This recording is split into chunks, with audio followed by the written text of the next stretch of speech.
नमस्ते बच्चों, मैं आपकी हिंदी विषय की अध्यापिका मनीषा गौतम आज आपको आपकी हिंदी व्याकरण में पढ़ाने जा रही हूँ संज्ञा। देखिए बच्चों, इससे पहले की वीडियो में हमने किसके बारे में पढ़ा था? इससे पहले की वीडियो में हमने आपको पढ़ाया था वर्णमाला के बारे में कि वर्णमाला में कितने वर्ण होते हैं, वर्ण किसे कहते हैं, स्वर किसे कहते हैं, व्यंजन किसे कहते हैं, ये सभी हमने इससे पहले की वीडियो में आपको पढ़ा दिया था। तो आज बच्चों हम क्या पढ़ाने जा रहे हैं आपको? आज पढ़ाने जा रहे हैं हम संज्ञा के बारे में। तो आइए बच्चों देखते हैं कि संज्ञा किसे कहते हैं। जैसे कि बच्चों यहाँ पर परिभाषा से ही स्पष्ट हो जाता है कि संज्ञा किसे कहते हैं। तो देख लेते हैं इसकी परिभाषा। किसी प्राणी, वस्तु, स्थान, गुण या भाव के नाम का बोध कराने वाले शब्दों को संज्ञा कहते हैं। किसे कहते हैं बच्चों संज्ञा? किसी प्राणी, वस्तु, स्थान, गुण या भाव आदि का बोध कराने वाले शब्दों को संज्ञा शब्द कहते हैं। देखिए बच्चों, यहाँ पर प्राणी आया है। प्राणी जैसे जवाहरलाल नेहरू हो सकते हैं, महात्मा गांधी हो सकते हैं, शाहजहां हो सकते हैं, रमेश हो सकता है, कोई भी नाम। तो ये क्या है? प्राणी।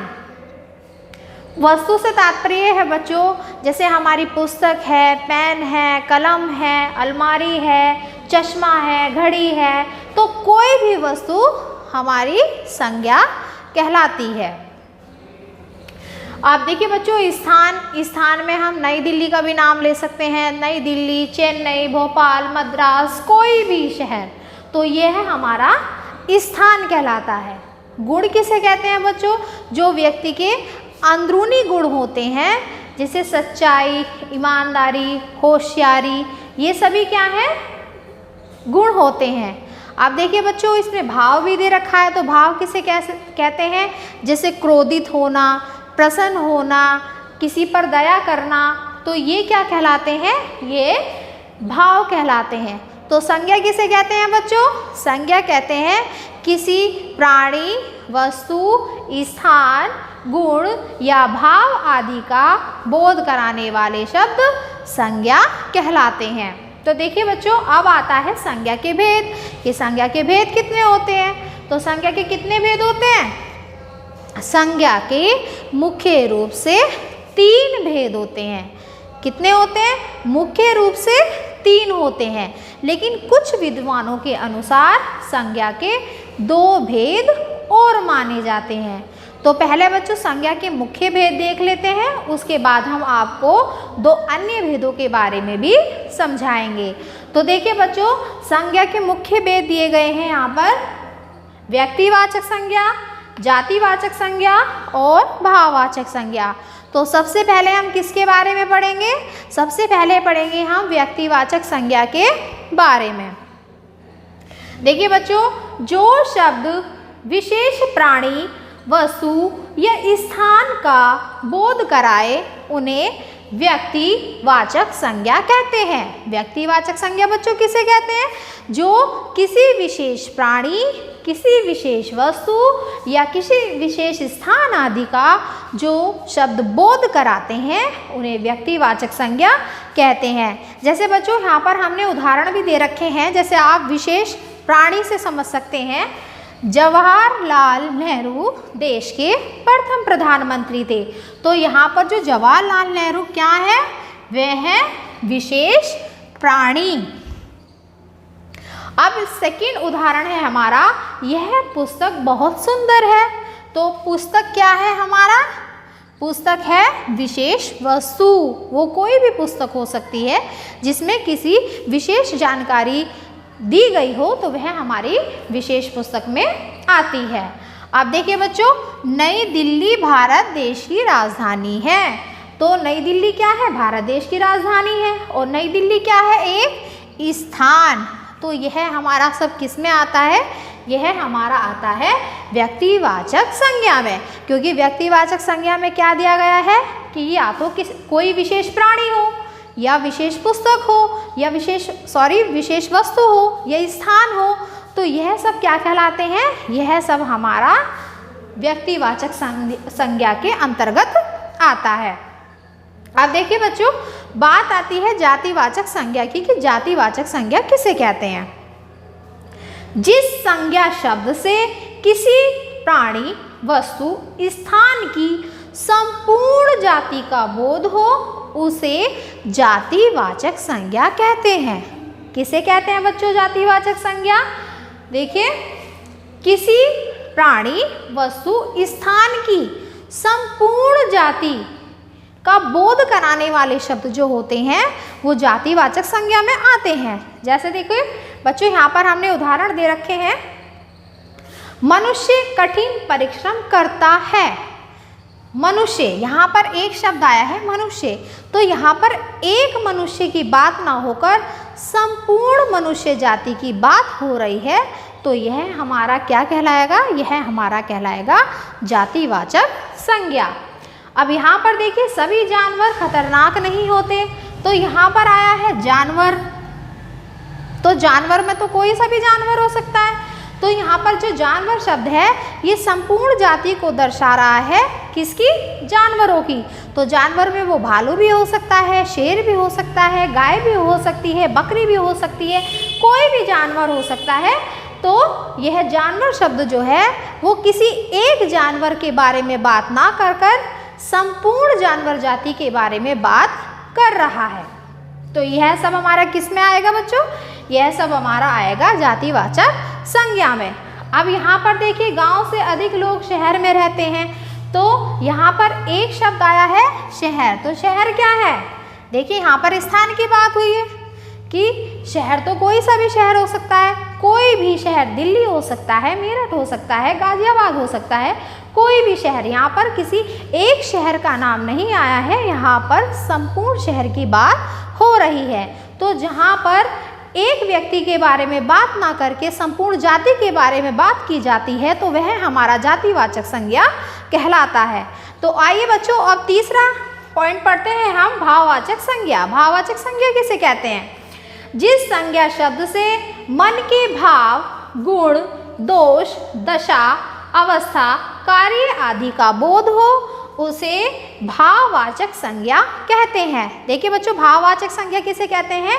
कि जिस संज्ञा शब्द से किसी मन के भाव, गुण, दोष, दया, अवस्था, कार्य आदि का पता चलता है उसे हम भाववाचक संज्ञा कहते हैं।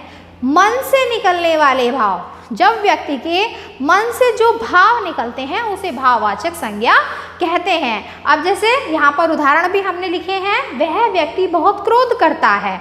तो यहाँ पर क्रोध क्या है बच्चों? यहाँ पर क्रोध है भाव कि वह व्यक्ति बहुत क्रोध करता है। अब देखिए, वह व्यक्ति बहुत ईमानदार है, तो ईमानदारी क्या है? उसका गुण है। तो यह क्या है? यह मन से निकलने वाले भाव होते हैं जो भाववाचक संज्ञा के अंतर्गत आते हैं। तो देखिए बच्चों, यहाँ पर हमने आपको संज्ञा के मुख्य 3 जो भाग होते हैं, भेद होते हैं, वो आपको समझा दिए। कौन कौन से? व्यक्तिवाचक संज्ञा, जातिवाचक संज्ञा और भाववाचक संज्ञा। अब हम आपको क्या समझाने जा रहे हैं? अब हम आपको संज्ञा के 2 और जो अन्य भेद हैं वह आपको बताने जा रहे हैं। वह कौन कौन से भेद होते हैं बच्चों? वह होते हैं द्रव्यवाचक संज्ञा और समूहवाचक संज्ञा। तो बच्चों, अब हम पढ़ेंगे किसके बारे में? संज्ञा के अन्य भेदों के बारे में। तो सबसे पहले क्या आता है हमारा? द्रव्यवाचक संज्ञा।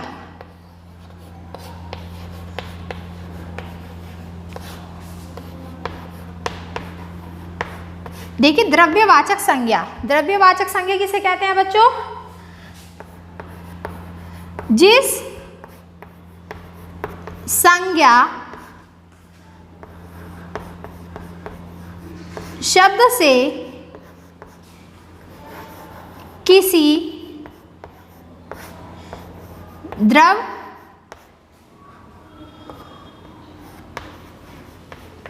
धातु,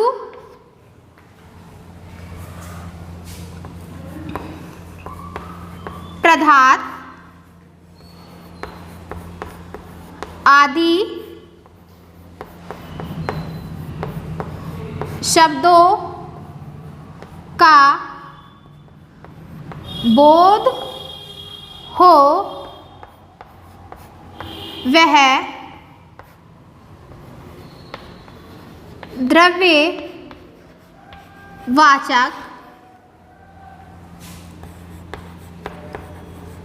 संज्ञा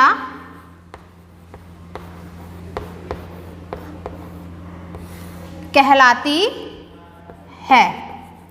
तो देखिए बच्चों, द्रव्यवाचक संज्ञा किसे कहते हैं? जिस संज्ञा शब्द से किसी द्रव्य, धातु, पदार्थ आदि शब्दों का बोध होता है उसे द्रव्यवाचक संज्ञा कहते हैं। जैसे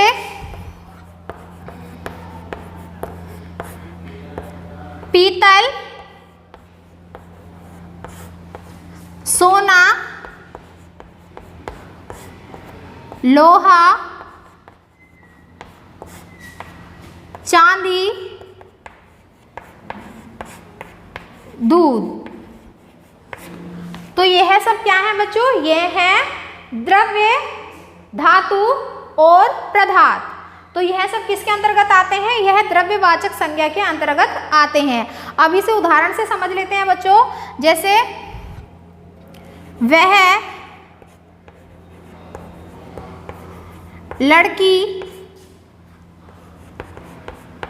सोने की चैन पहने हुए है। तो यहाँ पर हमने एक उदाहरण लिखा बच्चों कि वह लड़की सोने की चैन पहने हुए है, और जहाँ पर सोना शब्द आया तो वह हमारी कौन सी संज्ञा कहलाएगी? वह हमारी द्रव्यवाचक संज्ञा कहलाएगी। ठीक है बच्चों, अब देखिए हम इसकी दूसरी संज्ञा के बारे में पढ़ेंगे जो है समूहवाचक संज्ञा। देखिए बच्चों, समूहवाचक संज्ञा के बारे में समझ लेते हैं। समूहवाचक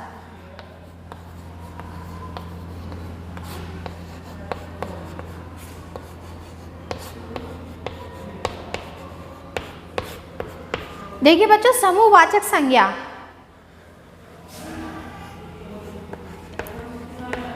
जिस संज्ञा शब्दों से किसी समूह एवं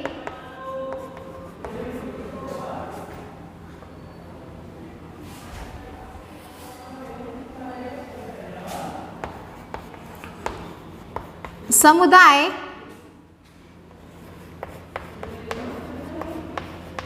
शब्दों का पता चलता है वह संज्ञा समूहवाचक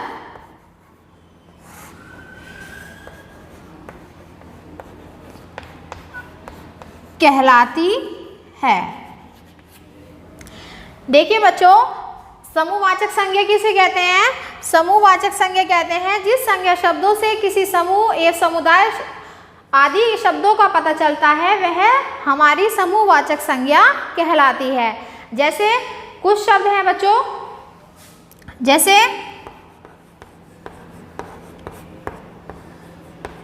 जनता,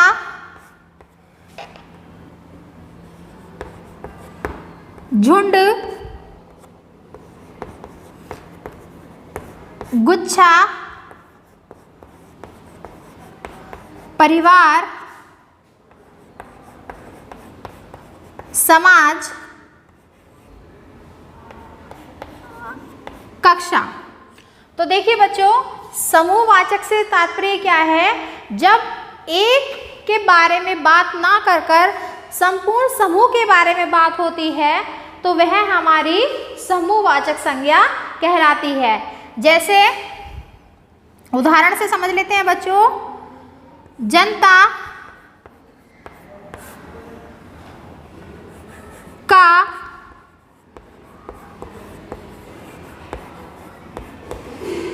अधिकार है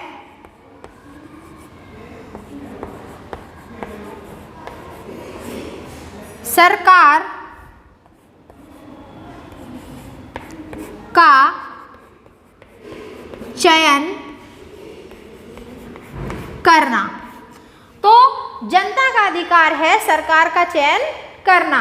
तो देखिए यहाँ पर बच्चों, यहाँ पर एक व्यक्ति के बारे में बात नहीं हो रही है, संपूर्ण जनमानस के बारे में बात हो रही है, संपूर्ण जनता के बारे में बात हो रही है। तो यह हमारा क्या कहलाएगा?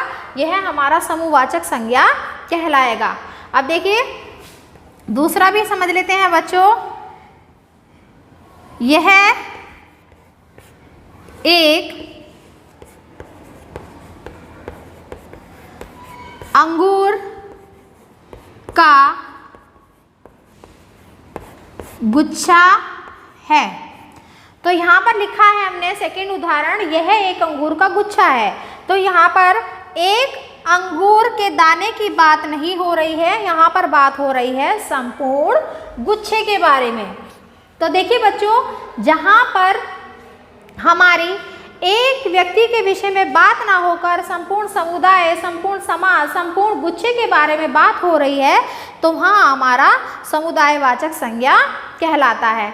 तो देखिए बच्चों, हमने आपको आज इस वीडियो में क्या पढ़ाया है? हमने आपको पढ़ाया है इस वीडियो में संज्ञा के बारे में, कि संज्ञा किसे कहते हैं, संज्ञा के भेद कितने होते हैं, मुख्य भेद कितने होते हैं और अन्य भेद कितने होते हैं, यह हमने इस वीडियो में आपको आज पढ़ाया है। ठीक है बच्चों, देखिए यह वीडियो हमारा यहीं समाप्त होता है। अगली वीडियो में हम आपको पढ़ाएंगे सर्वनाम के बारे में, कि सर्वनाम शब्द किसे कहते हैं, सर्वनाम की परिभाषा क्या होती है। ठीक है बच्चों, धन्यवाद।